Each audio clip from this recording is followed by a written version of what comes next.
Thank you, Mr. Chairman. Madam Chairman. It says a lot about 2021 when the most appreciated gift under the Christmas tree in our family was COVID kits for everybody.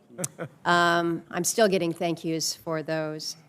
Dr. Walensky, there has been a lot of discussion here today about some of the confusion with guidance and just some very clear asks to tell us what that is. So a question that I'm going to forward to you from a teacher is if the teacher is fully vaccinated, boosted, tests positive for COVID, but after they test positive, they feel pretty fine. There's no fever, there's no nothing. After 5 days, can that teacher return to school without testing negative, just so long as that individual wears a mask? Yes, thank you, Great. Senator. That's exactly what I needed to know. I'm going to be having a meeting, a Zoom meeting later this afternoon with several different Alaska-based companies that have more than 100 employees.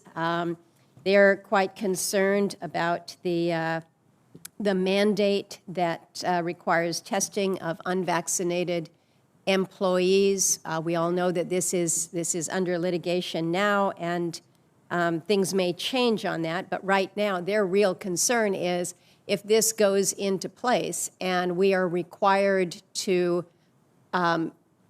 ensure that these unvaccinated individuals receive testing.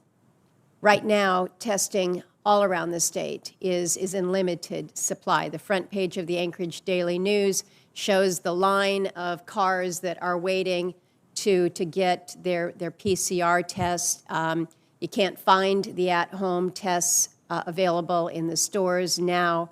It is becoming harder and harder. And then again, if you really do have a mandate in place, it's going to require this.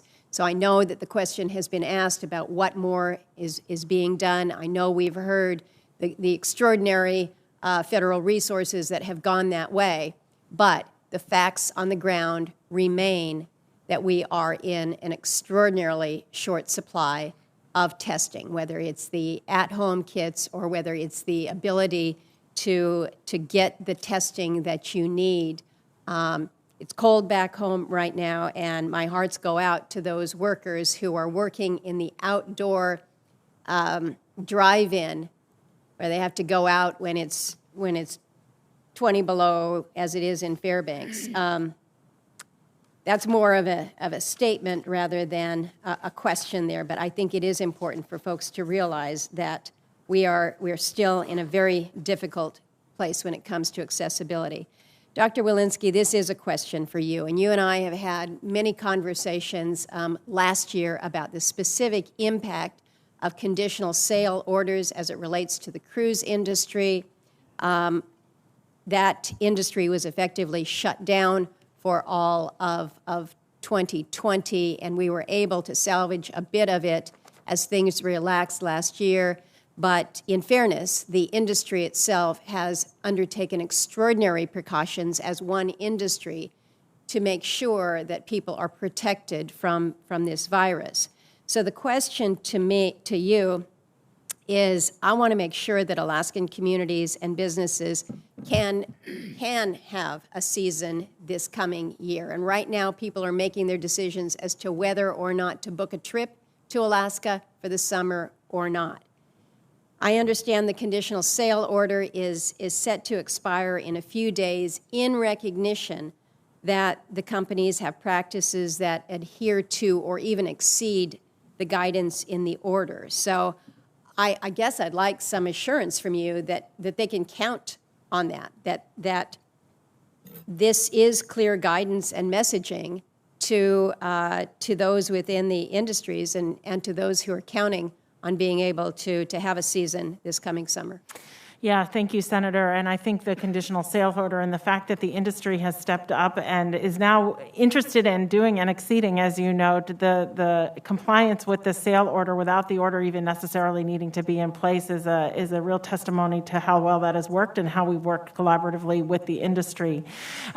What I can say is that, just over the last 2 weeks with Omicron, we've seen a 30-fold increase in cases on ships during this season because of Omicron. So while I anticipate that with ships following conditional sale order, we still will continue to do the oversight and watch and do all the technical assistance and support in every single way.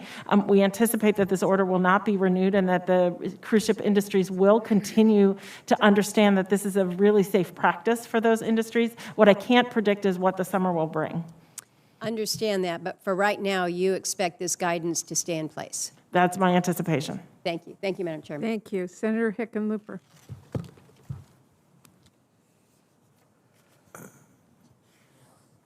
Now it's on. Thank you, Madam Chair, Ranking Member Chair. First, I want to reiterate a little bit about what Senator Romney said. I was the odd one out. I was worked as a scientist for a number of years, and then I was a mayor of a big city in